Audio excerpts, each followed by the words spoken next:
ekspresinya adalah tidak ada berkat. Jadi tidak, ini ibadah belum selesai, masih ada kelanjutannya. Ya. Nah, oke, silakan. Jadi 3 ibadah utama: Kamis Putih, Jumat Agung, dan Paskah.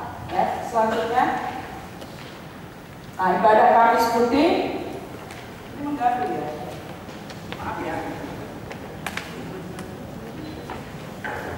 Diadakan setelah matahari terbenam. Ya, ada 2 hal utama yang diperingati dan tadi kita sudah alami bersama, yaitu yang pertama adalah pemberian perintah baru, mandatum novum. Oleh karena itu dalam bahasa Inggris disebutnya Maundy Thursday, ya, bukan Mandi Thursday, Maundy Thursday dari mandatum. Maundy itu mandatum, mandat, nah, perintah, mandat. Perintahnya apa? Untuk saling mengasihi. Ya.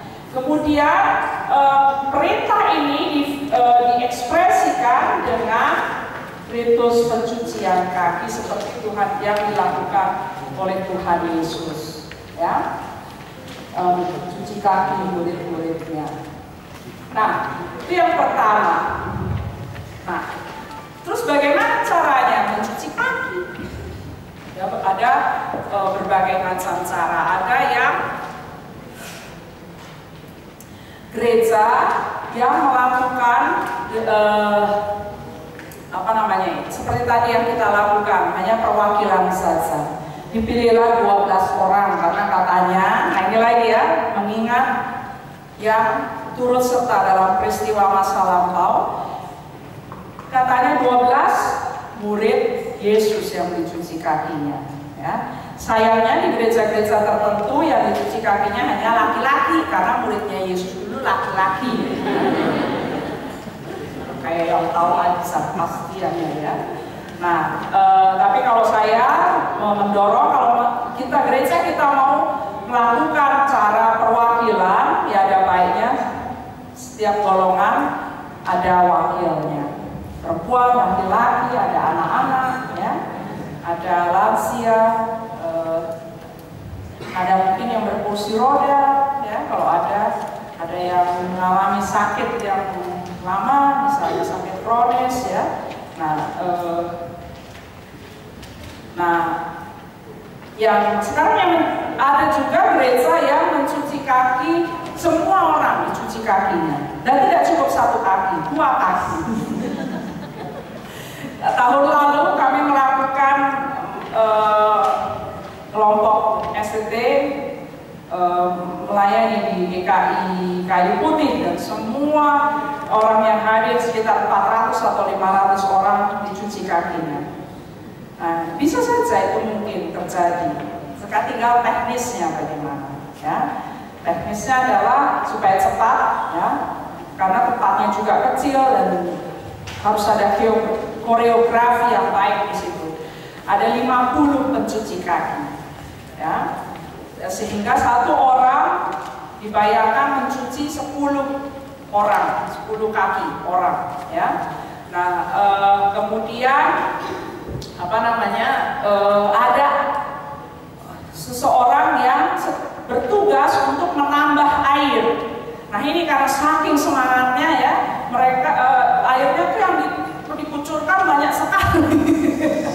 Jadi cepat habis, dan bukan pakai kendi yang satu, tapi cuma yang segini nih, ya, yang segini nih bentuknya, jadi cepat habis. Jadi ada yang bertugas untuk mengisi air kembali. Jadi saya kira koreografi semacam ini baik, ya, bisa, it's visible, bisa dilakukan asalkan kita memikirkan caranya dengan baik, ya. Karena ada bedanya juga kalau kita hanya melihat dengan kita, ya, entah itu dicuci kaki atau yang mencuci kaki. Saya harap sih dua-duanya, ya. Yang mencuci kaki juga harus dicuci kakinya, ya. Beda. Saya selalu katakan begini, kalau sebisa mungkin pengalaman dalam ibadah itu dialami oleh tubuh. Dasar saya adalah baptisan. Kenapa kok harus pakai air? Dan apa yang selalu diucapkan? atau diajarkan oleh gereja.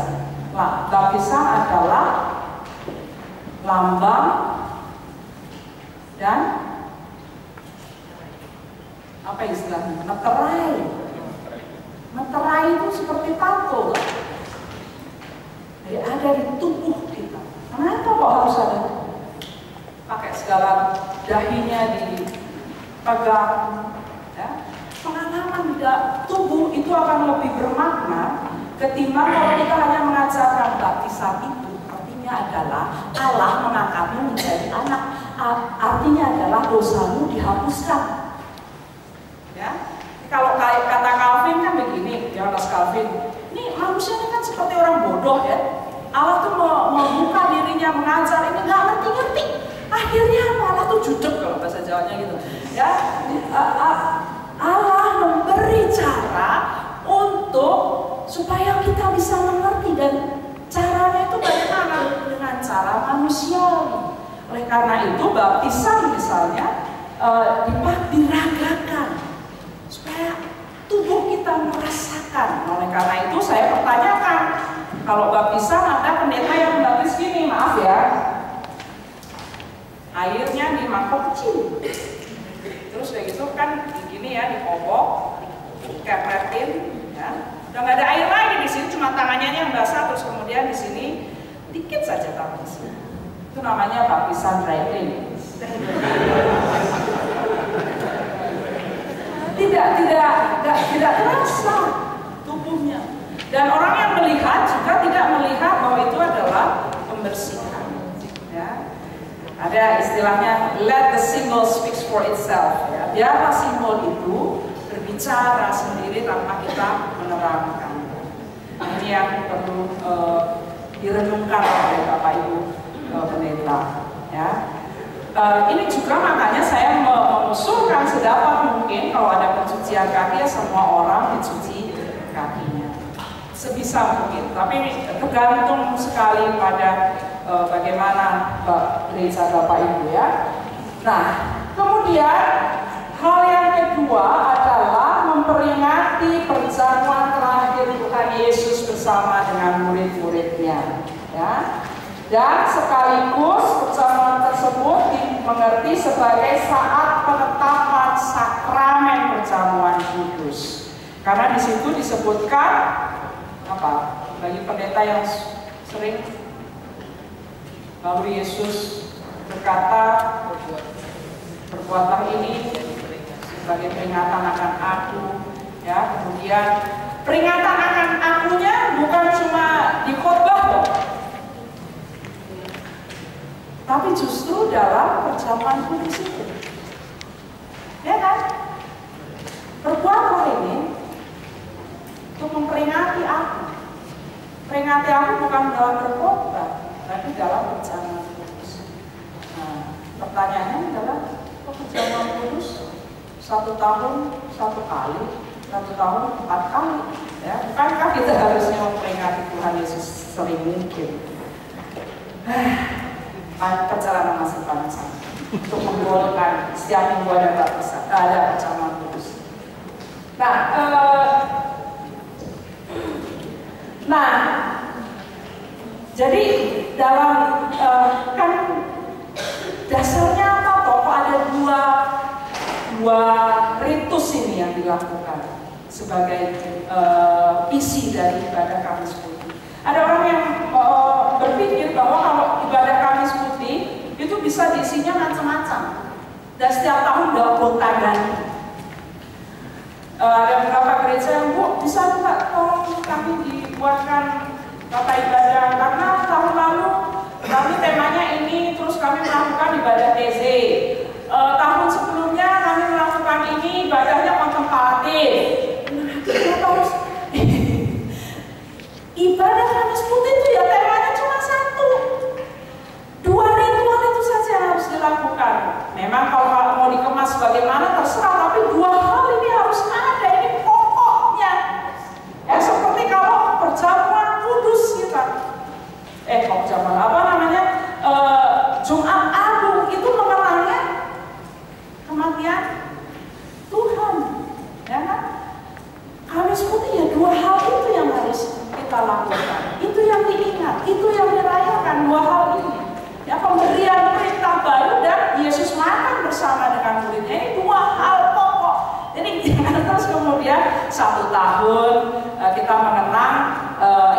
Tuhan Yesus makan bersama murid-muridnya. Tahun depannya kita temanya adalah tentang Yudas yang mengkhianati. Tahun berikutnya adalah bukan itu, ya. Justru setiap tahun kita mengulang dan mengulang lagi karena peristiwa Kamis Putih inilah yang membuka pintu kepada peristiwa Getsemani, gitu, ya. Nah, ini jadi yang harus kita harus kita ingat lah, ya. Nah, sekarang begini masalahnya.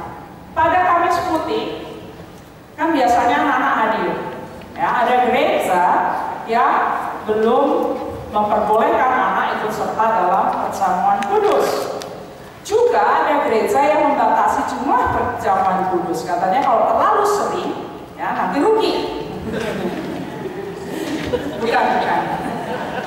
Bukan cuma rugi, ya, tetapi katanya justru nanti tidak bisa lebih lagi menghayati kalau sudah terlalu sering, ya. Ya saya sering ikut perjamuan kudus, ya tetap saja saya bisa menghayati. Nah, baiklah. Nah, jadi bagaimana? Ada alternatif, yaitu mengadakan semacam perjamuan kasih. Kalau anak-anak hadir dan gereja masih memiliki polisi tidak memperbolehkan anak-anak ikut serta dalam perjamuan kudus, saya justru memilih untuk mengadakan perjamuan kasih. Anak itu penting sekali hadir dalam peristiwa Kamis Putih ini, ya. Di situ mereka dapat melihat, merasakan, belajar bagaimana toh mengasihi orang lain, yaitu dengan menjadi hamba bagi orang lain. Oleh karena itu, doronglah orang tua di gereja Anda untuk membawa anak-anak mereka.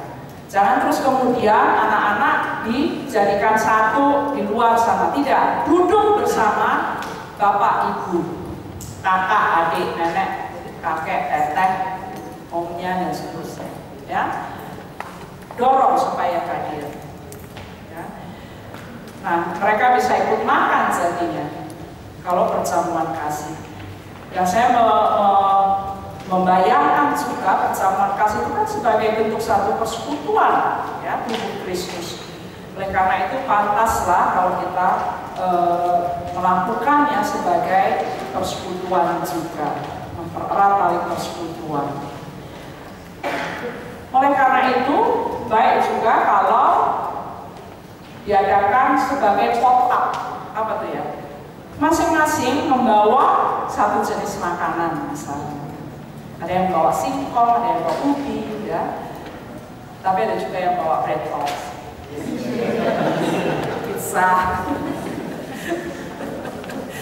Ya, silakan. Sebenarnya kan cerita sebelum Jumat Agung itu pada hari Kamis sebelum kematian Tuhan Yesus itu kan sebenarnya kisahnya belum berakhir cuma sampai di perjalanan. Setelah itu kan ada peristiwa Getsemani. Nah, apakah peristiwa itu tuh tidak perlu juga diperingati juga, karena di gereja kami sebelum kami mengimplementasikan Kamis Putih ini, dulu yang kami lakukan justru melakukan yang namanya malam Getsemani. Ya. Terima kasih, pertanyaan bagus. Nah, lanjutannya belum selesai. Kalau dua hal tersebut menjadi pokok. Yang ketiga adalah, dan ini bisa menjadi salah satu pilihan, terserah mau melakukannya atau tidak, tapi banyak kan gereja melakukannya, yaitu mengenang peristiwa kesengsaraan Kristus. Ya. Nah, peristiwa kesengsaraan Kristus terserah mau sampai di mana dituturkan. Nah, saya tanya sekarang, gereja siapa yang sudah atau yang setiap tahun atau yang sudah memulai menuturkan kisah kesengsaraan Kristus itu secara lengkap menurut apa yang tertulis dalam Alkitab? Ada? Kalau Yohanes, ya, menurut Injil Yohanes itu 2 bab, panjang. Tidak ada? Ada, ya?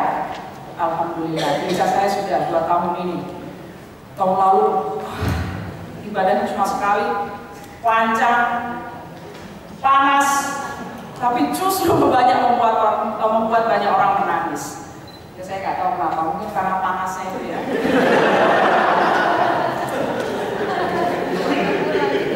Nah, jadi begini, kalau misalnya Anda mau melanjutkan dengan kisah penangkapan Yesus misalnya, atau kisah Getsemani ya, kalau saya bisa lebih panjang lagi. Nah, harus ada semacam momen peralihan, ya kan? Harus ada momen peralihan itu.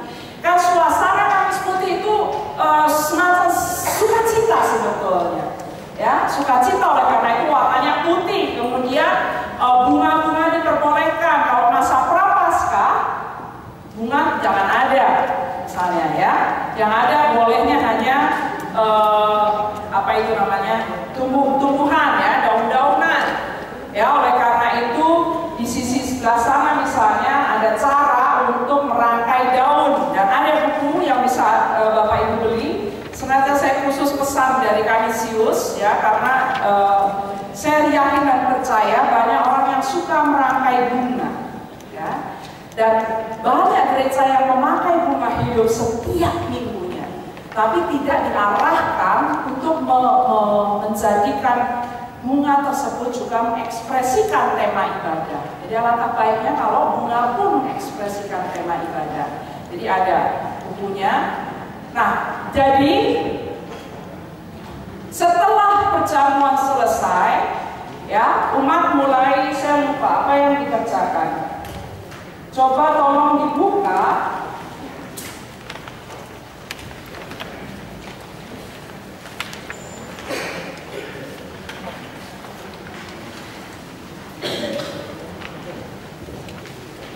Ya, apa yang tadi pagi kita lakukan itu versi singkatnya ya, karena kalau nggak bisa 2 jam.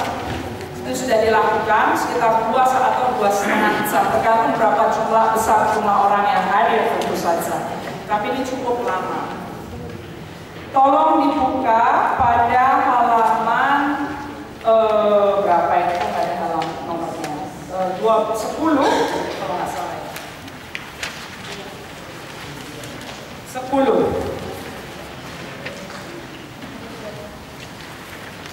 Nah, setelah perjamuan,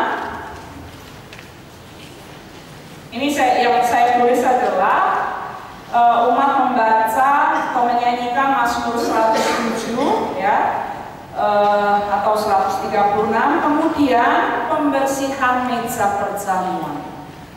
Perjamuan sudah selesai. Dimasukkan lagi alatnya, dirapikan lagi mejanya, ya. Kemudian ornamen-ornamen yang ada di atas meja seperti lilin segala macam itu dimasukkan lagi, ya. Nah, kemudian umat dapat membaca Mazmur 22 secara bersama-sama. Itu bisa selesai sampai di situ, ya. Tapi kalau misalnya mau dilanjutkan dengan kisah kesengsaraan Yesus, nah bisa dibaca, itu ada tabelnya ya, namanya saya katakan ritus tenebre, ritus bayangan. Pembacaan kisah sengsara Yesus dengan pemadaman lilin, itu bisa dengan pemadaman lilin, bisa tidak, bisa didramatisasikan dan seterusnya. Ya, tapi artinya sebelum ada pembacaan tersebut, ruang juga harus di-set sedemikian rupa.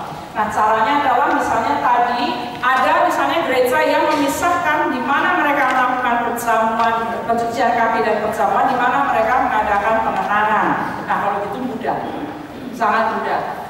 Tapi kalau ada gereja yang melakukan juga di tempat ibadah yang sama, maka harus ada semacam peralihan suasana. Nah, ini peralihannya bisa dilakukan yang pertama tadi dengan membereskan meja makan, dengan meredupkan lampu, ya, dengan mengucapkan, Mazmur 22 itu kan ya Allah Allahku mengapa kau meninggalkan aku, ya, Mazmur yang dibacakan juga pada Jumat Agung. Nah, kemudian apa namanya, lilin, berapa ini, 7 lilin atau berapa lilin? Bisa dinyalakan, kalau mau. Terus nanti pas kisah ini dimatikan satu persatu dan sama seperti masa prapaskah tadi pasti sudah disebutkan ya. Setelah pembacaan satu mati lilin, atau bisa juga tidak ada lilin yang dimatikan, langsung saja dibacakan, diragakan menjadi sebuah drama juga baik. Dan nyanyiannya juga menjadi nyanyian yang bersifat pengenangan akan kesengsaraan Tuhan Yesus. Ya, nah seperti itu. Ritual tenebre ini atau bayangan ya istilahnya dapat dilakukan pada hari Jumat malam. Bisa juga, ya. Dan ini bukan berkat ya pembubarannya. Pergilah dalam damai sebagaimana Kristus telah mengasihi kamu, kamu pun harus saling mengasihi. Kiranya Kristus yang menderita sengsara bagi dunia akan menguatkan dan memimpin kita menjalani kehidupan. Ya, semacam doa saja. Amin. Doa penutup seperti itu ya. Demikian. Bahkan dibaca juga nyanyian hamba yang menderita dari Yesaya 53 ayat 4-9. Ya, baik. Kita lanjutkan dulu ya. Boleh tanya? Ya, silakan Pak. Dari yang awal tadi, saya mau tanya soal khotbah.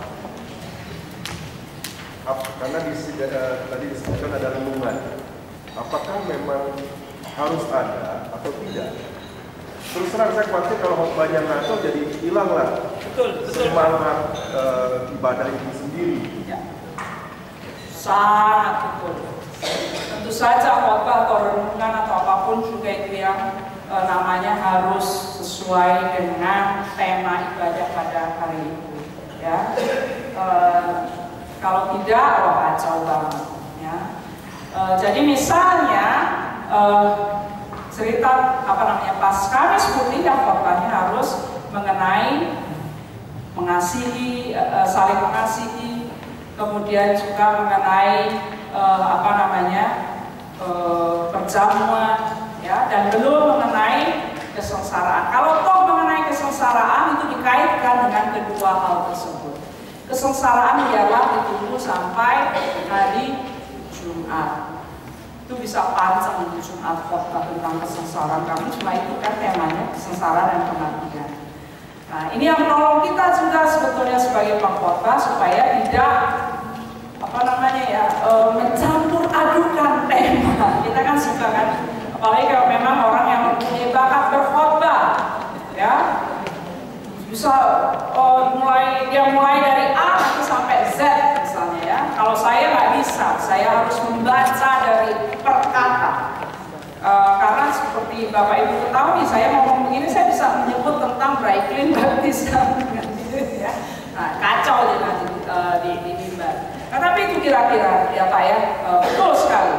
Nah, saya sih mengharapkan satu kali, waktu itu sebetulnya sudah yang pertama kali Lokakarya ini didesain, jadi ada tentang khotbah, ada tentang pendidikan, bagaimana, tapi tidak banyak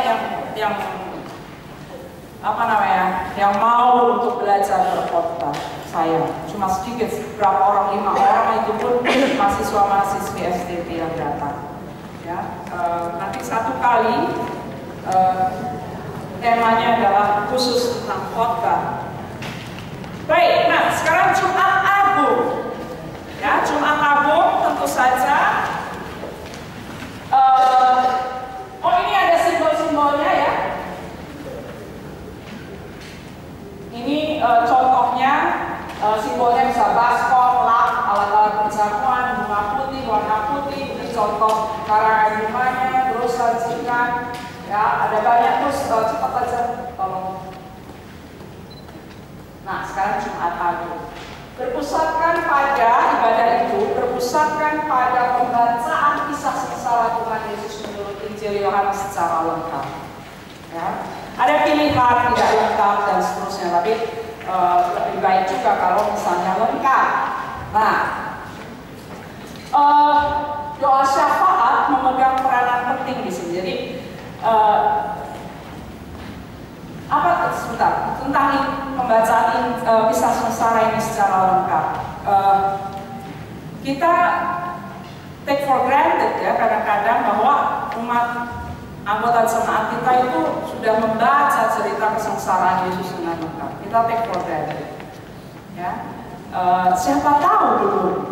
Dan memang ada baiknya sebagai persekutuan kita mengenal peristiwa itu bersama-sama.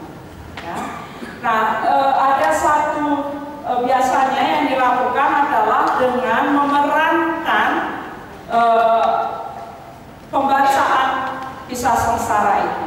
Mungkin tidak perlu seperti drama, seperti ada orang yang manggul salib. Kalau ada lebih baik, karena anak muda pasti akan suka. Ya, tidak perlu seperti itu. Bisa hanya dibaca saja. Tapi ada peran narator, ada peran Yesus, ada peran Petrus, ada perannya Maria, ya, ada perannya para perempuan dan seterusnya. Coba ada juga cari kisah. Saya kira ada di map. Saya harus cek ini, apakah ada di map ya?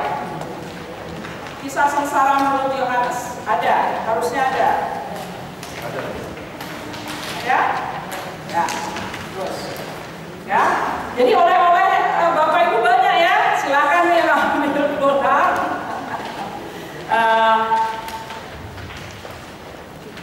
Jadi kan nggak perlu nanti melihat lagi di Alkitab, ini perannya Petrus, perannya ini, langsung saja di situ sudah ada, ya. Kalau ada yang belum punya, tolong angkat tangan dan nanti minta pada panitia di belakang sana. Nah, kemudian doa syafaat memegang peranan penting juga, karena begini, Tuhan Yesus, kematian Tuhan Yesus itu kan juga sebagai simbol atau yang menunjukkan bahwa Allah itu bersolider dengan orang-orang yang mengalami kesengsaraan. Allah saja mau menjadi sengsara. Nah itu loh, ya. Jadi makanya doa syafaat menjadi sangat penting. Seperti kita mengatakan kepada Allah ini loh, kesengsaraan dunia ini biarlah angkat bersama dengan kesengsaraan Kristus.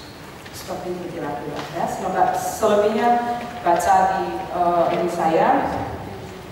Nah, jadi ada contoh di sini, misalnya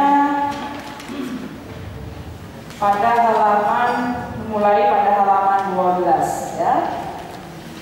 Dan lebih baik kalau umat bisa ada dialog, ya, ada responsnya, ya. Panjang lah, nggak usah kita baca ya, waktu kita kurang nanti.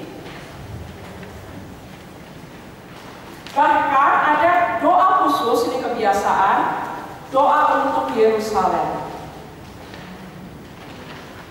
Ya. Perdamaian di Yerusalem. Karena ingat sebelum Tuhan Yesus mengalami sengsara, dia meratapi Yerusalem. Nah sampai sekarang ternyata memang Yerusalem itu perlu diratapi. Ya. Ada memang tradisi yang tidak terlalu baik untuk saat ini. Ada tradisi yang namanya reproaches to the Jews. Jadi seperti orang-orang Yahudi itu dituduh, ya, disalahkan karena mereka membunuh Yesus. Tapi sekarang sudah ditiadakan. Bahkan sejak saya kira Paus Benedictus, ya, doa yang khusus untuk mendoakan orang Yahudi supaya dia berbalik menjadi para pengikut Kristus itu ditiadakan. Karena bertabrakan dengan konsep interreligious peace, ya, seperti itu. Artinya orang-orang Yahudi berkeberatan ada doa khusus tersebut. Tapi memang ada tradisi Kristenan yang menuduh orang-orang Yahudi itulah yang menangkap dan membunuh Yesus. Baik. Tapi sampai sekarang kalau Anda pergi ke gereja Katolik pada persembahan khusus untuk gereja-gereja di Timur Tengah sana, di wilayah Yerusalem, Bethlehem dan sekitarnya. Nah, ada lagi hal yang penting, yaitu salib menjadi simbol sentral dalam ibadah ini. Nah, salib menjadi sentral ya, dan ada nyanyian yang sangat menarik sehubungan dengan salib. Karena kita takut, kadang-kadang kita takut bahwa aduh nanti gimana ini, kita dianggap menyembah salib ya. Tapi di Kidung Jemaat, dan ini berasal dari abad keempat kalau tidak salah ya. Coba tolong dibuka yang tata ibadah jalan salib penutupan Lokakarya.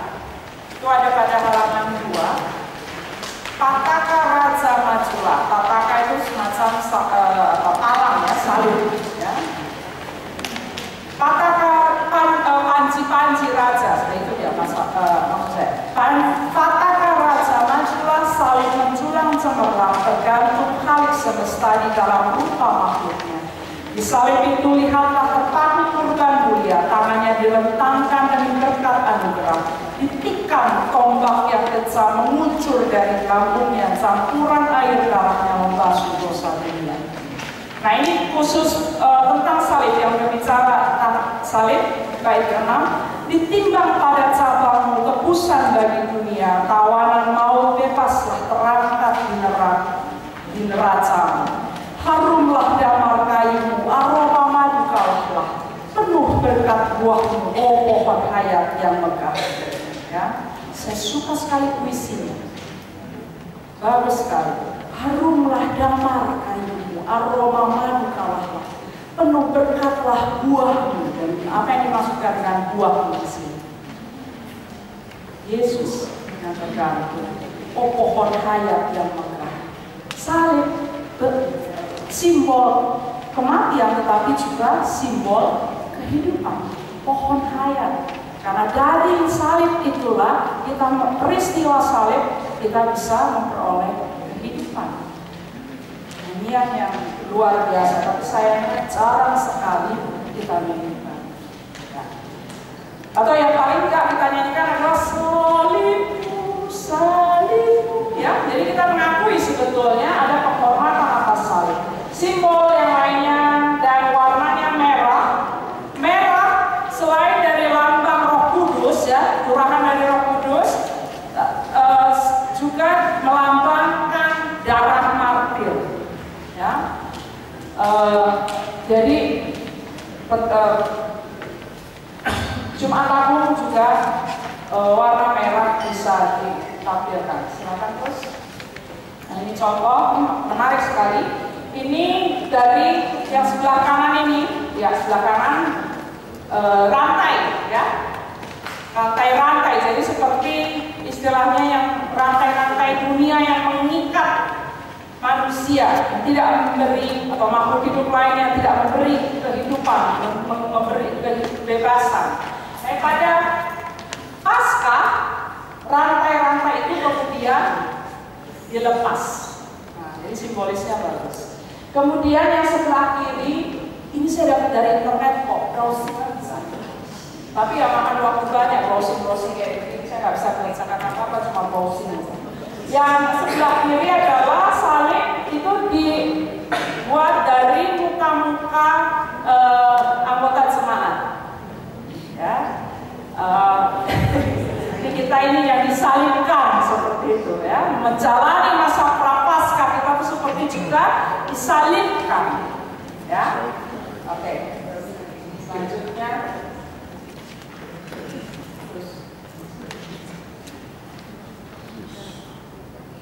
Nah, oke, sekarang kayaknya sudah yang Paskah.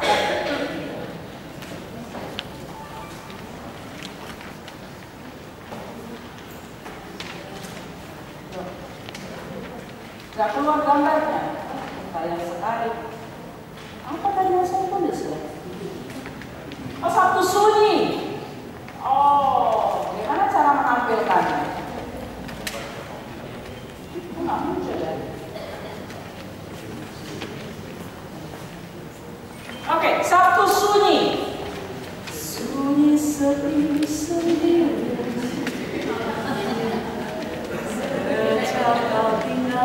Jangan itulah nyanyiannya ya. Tapi memang Sabtu sunyi gereja tetap dalam suasana doa. Dan jarang sebetulnya yang mengadakan ibadah komunal, ibadah bersama. Kalaupun mau diadakan seperti tadi ibadah pada hari Senin, Rabu, Senin sampai Kamis pagi siang bisa dilakukan secara meditatif kontemplatif semacam ini, ya. Dan sebaiknya Sabtu sunyi itu, nah begini masalahnya. Di gereja-gereja tua, ya, dalam arti yang mengikuti tradisi yang sudah cukup lama berlangsung, perayaan Paskah itu dimulai dari hari Sabtu malam. Itu yang namanya malam Paskah, ya, vigili, ya, vigil, Easter vigil itu namanya.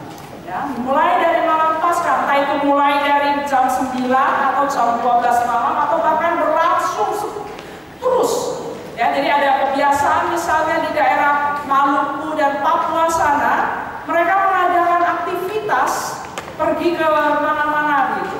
Ya, tinggal 30 menit. Baik, terima kasih.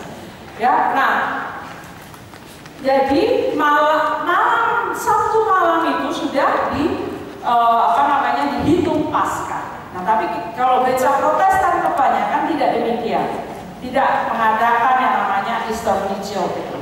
Jadi yang banyak dilakukan adalah mengadakan ibadah Paskah pertama pada hari Minggu atau hari Minggu subuh. Nah, kalau misalnya mengadakan hari Minggu subuh, lebih baik sebelum matahari terbit. Ya, jadi jam berapa? Jam 4 atau jam 3. Ya, nah itu Paskah pertama. Nah, kendalanya kadang-kadang begini, aduh anak-anak belum bangun. Oh, jangan salah kalau anak-anak sudah diberitahu besok ada cari telur, langsung nggak tidur mereka justru. Ya, itu pengalaman saya dulu begitu. Ya, ada gereja yang alasannya seperti itu soalnya. Ya, anak-anak nggak bisa bangun, sulit bangunnya. Oh, nanti ada baptisan, bayinya belum bangun. Bayi kan langsung dibawa aja di tenteng. Nah, baiklah. Kira-kira bisa muncul nggak yang di sebelah kanannya? Nggak bisa juga. Oh, bisa. Yang sebelah di situ. Apa itu? Terus terang.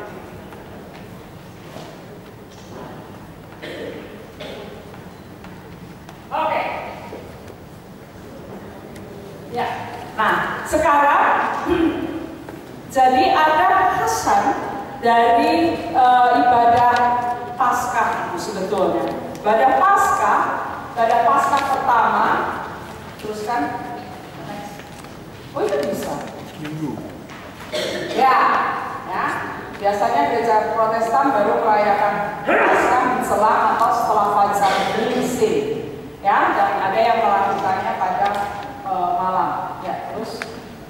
Nah, dalam tradisi gereja, dalam ibadah malam Paskah, ya, atau yang kalau kita sekarang lakukan adalah ibadah Paskah pertama, itu ada 4 bagian dalam ibadah.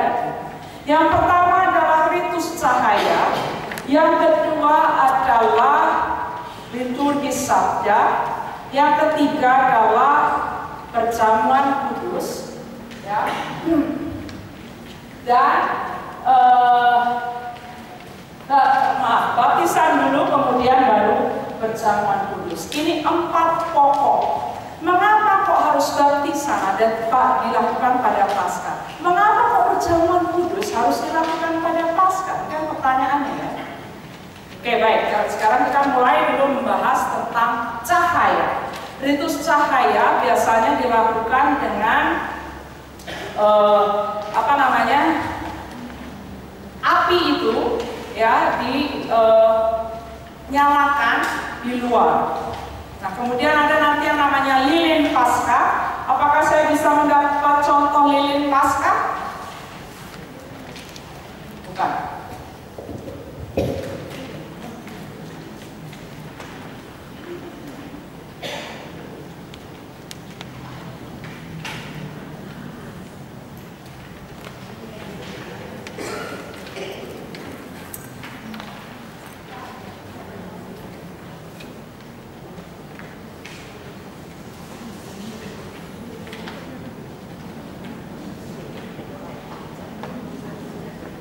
Ini orang yang tidak pernah berolahraga dan percaya hatinya sering lagi kalau sudah berdiri.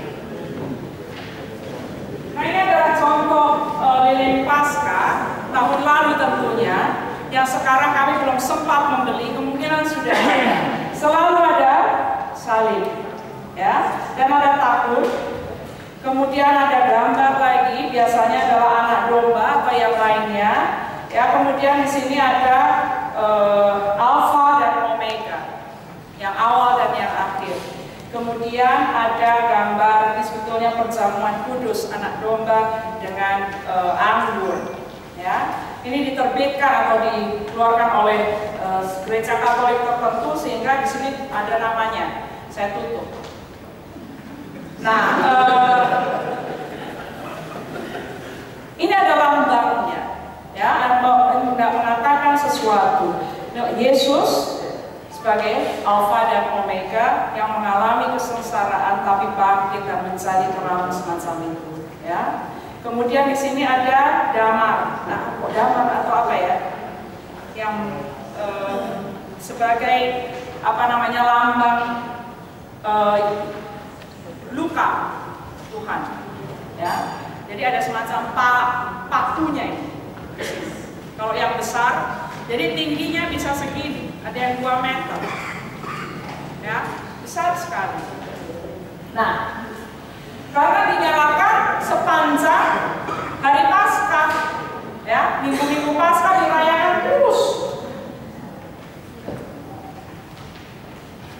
Nah, ini dinyalakan, kemudian diarak masuk ke gereja. Artinya apa toh? Kebangkitan Kristus itu membawa terang. Makanya harus dilakukannya sebelum matahari terbit. Ya, membawa terang. Yesus adalah terang dunia ini. Dinyatakan di situ, diragakan. Ya. Nah, kemudian kenapa? Nah, kemudian liturgi sabda ini bacaan Alkitab yang dibacakan tidak hanya 1-2 saja, tetapi ada 9 kalau nggak salah. Kalau Bapak Ibu lihat, itu contoh tata ibadahnya ada pada halaman 16.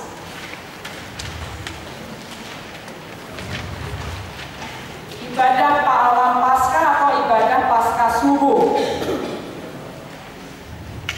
Ya, liturgi cahaya dimulai dari luar gedung gereja, apabila memungkinkan dibuat api unggun sebagai sumber api untuk menyalakan lilin, ya. Dari liturgi cahaya di situ, ya, ada doanya dan ucapannya dan ada nyanyiannya juga, ya. Misalnya ketika prosesi membawa cahaya itu masuk ke dalam gereja, gereja dalam keadaan gelap, ya. Ketika cahaya itu dibawa masuk ke dalam gereja dengan lilin Kristus yang ada di depan, kemudian pembawanya mengatakan cahaya Kristus, umat menyambut syukur kepada Allah, atau ada di situ alternatifnya. Jadi ada tempat perhentian, ya, ada 3 perhentian untuk membawa masuk cahaya Kristus yang menandai sekarang Kristus itu sudah bangkit, ya. Kemudian lilin, jadi bukan hanya malam kudus saja yang bisa semua orang pakai lilin, ya. Tapi pada hari Paskah juga, makanya masih gelap. Kalau sudah terang, ya simbolisasinya itu tidak bicara, simbolisasi lilin cahaya tidak bicara, ya. Kalau masih gelap berbicara, kalau tidak percuma saja. Orang sudah bisa melihat kok, ya kan. Kalau masih kemarin tidak bisa lihat, itu akan lebih powerful. artinya. Nah, bagikan lilin, kemudian baru di situ ada namanya proklamasi Paskah. Kami mengangkat hati ada nyanyiannya sebetulnya. Dari situ pujian Paskah di puji syukur buku nyanyian Katolik 514. Atau bisa juga kita menyanyikan Kristus bangkit soraklah. Nah, sekarang haleluya bergema kembali.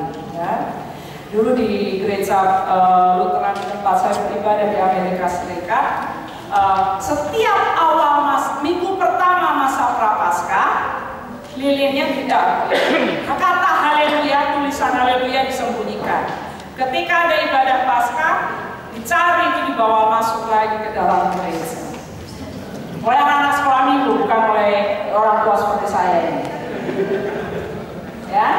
Nah, kemudian ada dialognya, ada teksnya, silakan dibaca. Kemudian ada liturgi sabda, 9 bacaan diambil dari Perjanjian Lama. Ini sebetulnya bacaan-bacaan ini menerangkan tentang karya penyelamatan Allah bagi umatnya. Dimulai dari penciptaan. Nah, sekarang 9 bacaan, ya ampun panjangnya, Masya Allah. Nah, bisa saja bacaan tersebut, misalnya ini yang secara kreatif dilakukan oleh kelas saya, kelas memimpin ibadah waktu itu kalau nggak salah. Bacaan pertama adalah tentang penciptaan. Maka yang untuk menggantikan bacaan itu dinyanyikanlah pada mulanya belum semuanya bunyi senyawa. Anak-anak bisa ikut menyanyi, ya, karena itu nyanyian sekolah minggu memang. Ya, jadi bisa diganti semacam itu, atau diganti dengan gaya bercerita, ya. Nah, atau memang ada bagian-bagian tertentu, bagian-bagian Alkitab tertentu yang bisa di skip. Ya, misalnya cerita tentang Yehezkiel, dry bones itu ya, tulang-tulang kering itu misalnya bisa tidak dibaca, bisa dipersingkat, ya. Tapi alangkah baiknya kalau kisah penyelamatan Allah itu diungkapkan kembali, diceritakan kembali, karena ini memang dasar iman Kristen. Paskah itu dasar iman Kristen. Ya, banyak Muslim mereka percaya dengan peristiwa Natal, peristiwa Paskah mereka tidak percaya. Ya, oleh karena itu ini intisari iman Kristen, dan inilah yang harus kita lakukan benar-benar sebagai ini identitas saya, ya. Nah, jadi seperti itu kira-kira. Kemudian barulah masuk dalam baptisan. Kenapa kok pembaptisan terjadi pada hari Paskah? Ini ceritanya panjang, dimulai dari gereja perdana yang biasanya membaptiskan orang-orang yang akan masuk Kristen itu pada hari Paskah, dan persiapannya dimulai dari Rabu Abu atau bahkan beberapa tahun sebelumnya. Tapi persiapan intensnya itu dilakukan pada Rabu Abu, ya. Karena baptisan, kalau kita lihat misalnya dalam Roma, apa arti baptisan? Mati bersama Kristus, bangkit bersama Kristus, ya kan? Ada juga pembasuhan dosa dan seterusnya. Itu tema itu sangat kuat. Jadi kapan lagi mati dan bangkit bersama Kristus? Kapan lagi dilakukan? Pada saat Paskah atau minggu-minggu Paskah atau tidak, ya. Nah, jadi seperti itu. Makanya penting sekali ada baptisan di situ dilakukan. Nah, kalau misalnya tidak ada baptisan, ataupun kalau ada baptisan, ya, ataupun kalau ada baptisan ini, umat yang pada saat itu tidak dibaptis, apakah hanya bengong? Nah, ada lagi yang namanya ritus pengenalan, penebuhan janji baptis. Jadi ada cerita begini. Pak Robert Morong, dosen STT juga, satu kali memimpin tur ke Yerusalem, ya, ziarah. Dia cerita sama saya,